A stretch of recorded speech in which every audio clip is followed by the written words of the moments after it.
Alright, welcome Raider Nation to another episode of the Punk Rock Raider. My name is Dirty D from Dirty T. I am the Punk Rock Raider. Today, I'm going to be doing the second part of the Senior Bowl series, top 5 defensive players that I would want on the team. I'm doing it in order of where I think they'll be drafted, not like which player I like the most.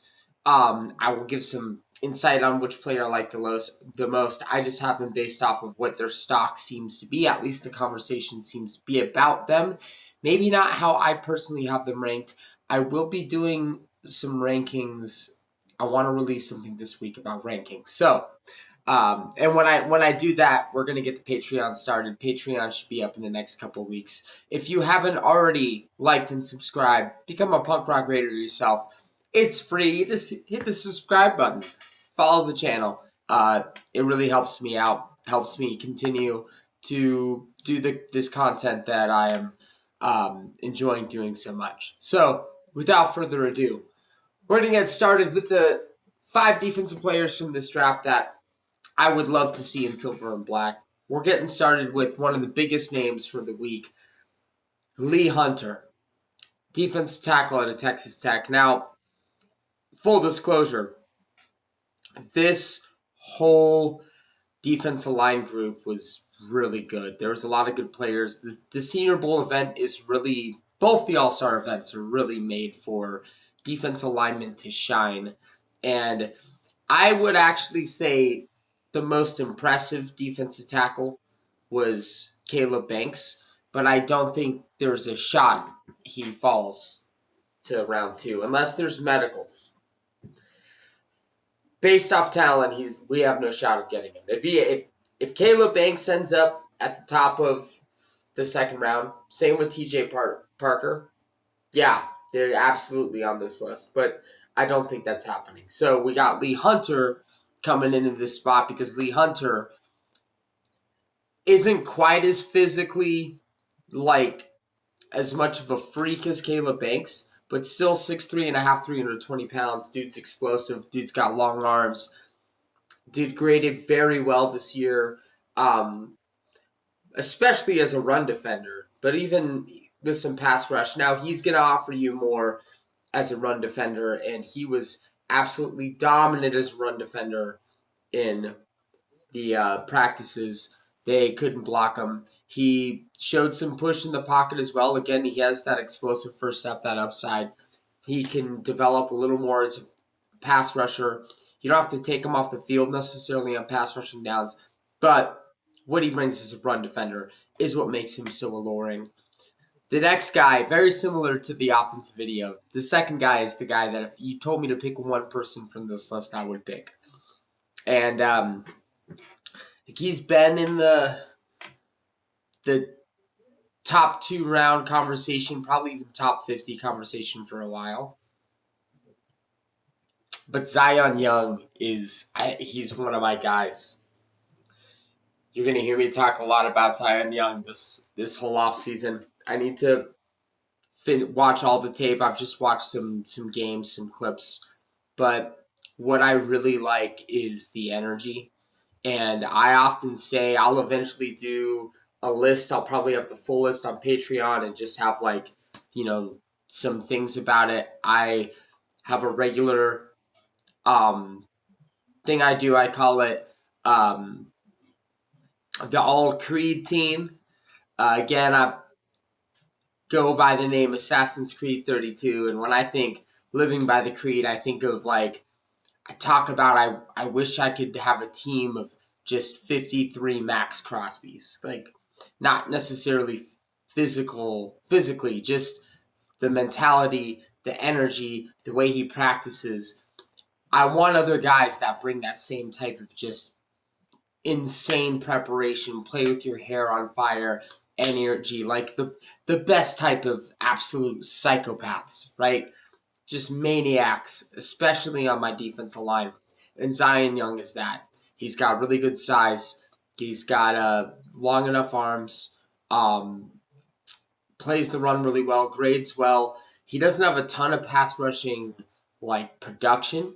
This was his best year of that. but a 17.2% pass rushing win rate is really good.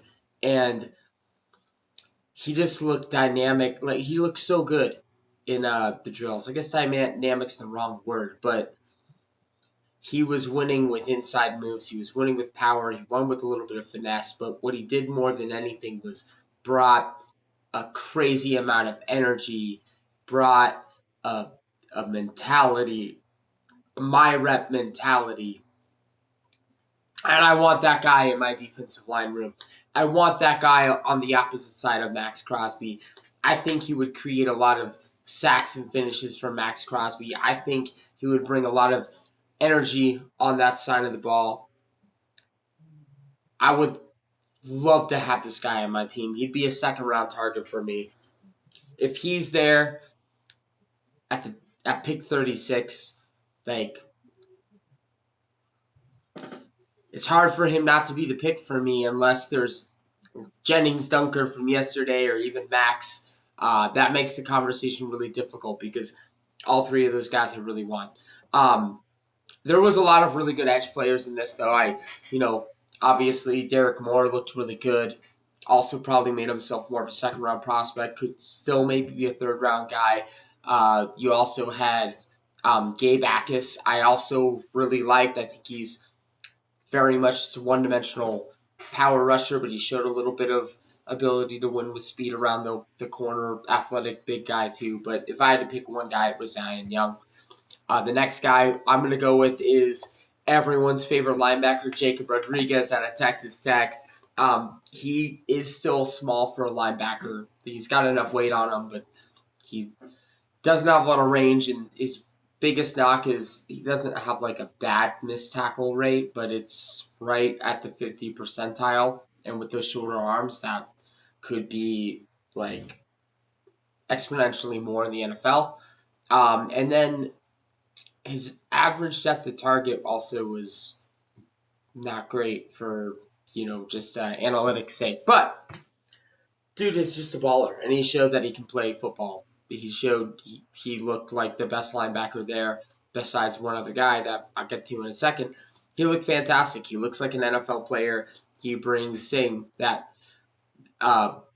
game playmaking mentality. He knows where to be, how to be in the right stop.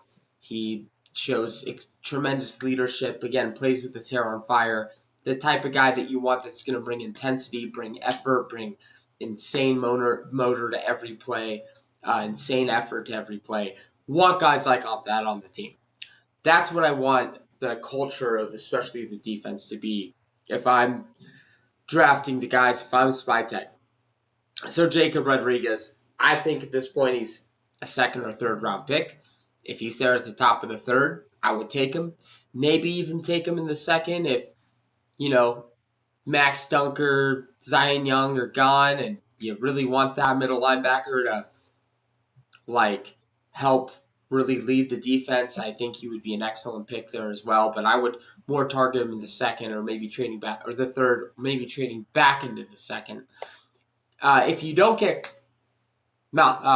Jacob Rodriguez, Kyle Lewis out of Pitt, another undersized linebacker. Honestly, there's a lot of these undersized linebackers, and a lot of my favorites in this class. We already talked about Torian York in the Shrine Bowl episodes. Jacob Rodriguez, I keep wanting to call him Malcolm Rodriguez. Jacob Rodriguez, also undersized. Kyle Lewis, a hair under 6 feet tall, only 224 pounds. It's really light. 32-inch arms is decent for his size. Hand size as well, whatever. But didn't grade as well this year as he did last year, but still just fine grading. It's good in coverage. He was phenomenal in coverage in the Senior Bowl. He won just about every rep in coverage and made multiple interceptions. He played the run well there too. He's undersized, so he'd be an outlier. You got to worry about those guys. I think he's still a fourth-round target in my mind. Fourth or fifth. I would have told you he was a fifth-round player before the Senior Bowl. I would call him a 4th-round player right now. But his movement skills, his athleticism, his coverage, he's physical as well. The arms longer than he's got longer arms than Jacob Rodriguez, for example. That does help him out a little bit. He doesn't have he's a pretty good missed tackle rate for a linebacker. So Kyle Lewis, if you miss on Rodriguez, would be a great, hey, maybe we get him in the 4th round. And then the last guy I'm going to talk about today, this safety class, just like the linebacker class, honestly, the strength of this class is on the defensive side of the ball.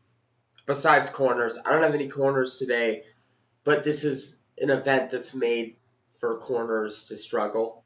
The North Carolina kid, I can't remember his name. He looked pretty good. I want to go watch his tape. He struggled day 1, but he got better as the week went on. So did the Duke Chandler Rivers. He looked really good on the final day. He looked really good on day 3. More of a slot option, though, smaller, undersized corner. These events are made for corners to struggle. The safeties, Michael Taft also really looked good. Jalen Stroman is interesting. This is a really fantastic. This is the best safety class I remember. But the star of the Senior Bowl for the safety group, Bud Clark, safety TCU. He's got good enough size, 6'1", 185. Arms little under 32 inches. Graded well this year, but had an elite grade, PFF grade in 2024. He's kind of a live by the sword, die by the sword guy. He 4-4 touchdown to interception ratio, but he's getting you turnovers. He's really excellent at creating plays. He's a playmaker for sure. He will give up some big plays as well. But he looked fantastic in coverage. He brought a lot of energy. He's a really fluid mover. In college, he played kind of a lot of slot and a lot of box. I'd like to see more out of him as a deep safety, but he did have quite a few reps there as well. He's about 160, so not a ton. But he played a little bit everywhere.